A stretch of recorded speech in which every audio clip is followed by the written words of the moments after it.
बच्चों, let's read the question. The question here says cell in G naught phase. Option A exit the cell cycle, B enter the cell cycle, C suspend the cell cycle, D terminate the cell cycle. So for this question our key concept would be, हमारा key concept होगा regarding the cell cycle.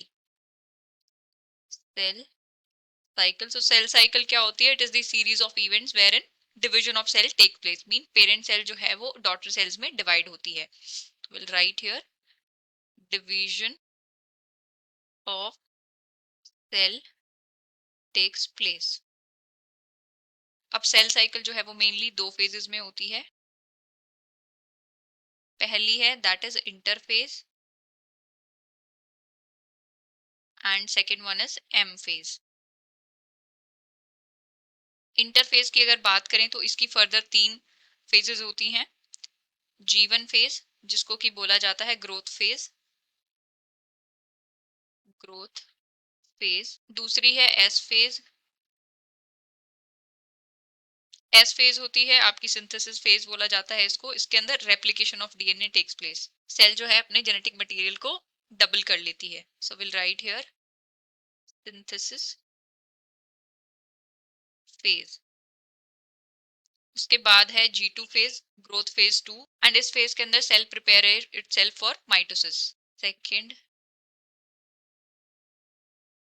Growth phase.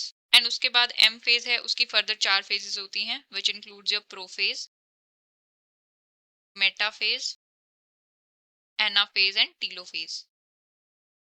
Anaphase and telophase. And then cytokinesis.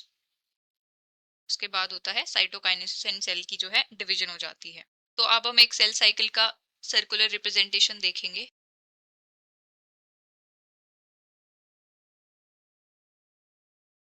तो सबसे पहले हमारे पास यहाँ पे है G1, then S, this is G2 and ये हमारी क्या है M फेज है. एंड यहाँ पे होती है हमारे पास एक G नोट फेज. तो G नोट फेज जो होती है इसको बोला जाता है gap phase. Gap phase. And G naught phase के अंदर क्या होता है? There is no cell division.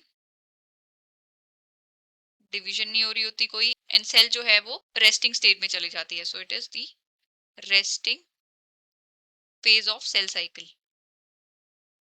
Phase of cell cycle. Cell जो है मेटाबॉलिकली एक्टिव होती है लेकिन रेस्टिंग फेज में होती है. मींस वो उस टाइम पे डिवाइड नहीं कर रही होती. तो यहाँ पे क्या होता है? Cell suspend the cell cycle. Cell suspend the cell cycle. Cell cycle जो है सस्पेंड हो जाती है जी नोट फेज में. सो हमें क्वेश्चन में बताना था सेल इन जी नोट फेज एग्जिट दी सेल साइकिल. नहीं, एग्जिट नहीं करती है. एग्जिट नहीं करती है. फर्दर उसको सिग्नल मिलेंगे तो वो जो है वापस से सेल साइकिल को रिज्यूम कर देगी. Enter the cell cycle enter भी नहीं करती है. सी है सस्पेंड दी सेल साइकिल. हाँ, सस्पेंड कर देती है सेल साइकिल को. Terminate the cell cycle terminate भी नहीं करती. तो हमारा करेक्ट ऑप्शन होगा option C. So final answer for the question is option C. I hope you have understood it well. Best of luck and thank you.